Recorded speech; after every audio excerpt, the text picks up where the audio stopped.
What I have here is a patient-specific, additively manufactured titanium interbody fusion device, which is a mouthful. Essentially, it is a patient-specific spine cage.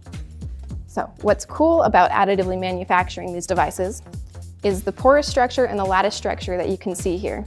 Because you can control these structures, you can maximize the benefits of each one individually. You can open that lattice up so you have better visibility in the joint, or you can tighten that lattice and minimize the porosity for maximizing osseointegration at the bone contacting surfaces. An important factor about the additive manufacturing of these implants is that you can make it patient-specific. This means that you can design these implants to directly contour to the vertebral surfaces, and you can use them to correct extreme deformities in the spine. In fact, it's been shown that these patient-specific interbodies demonstrate better alignment than standard implants and reduced stress in the joint space, which lowers the risk of subsidence.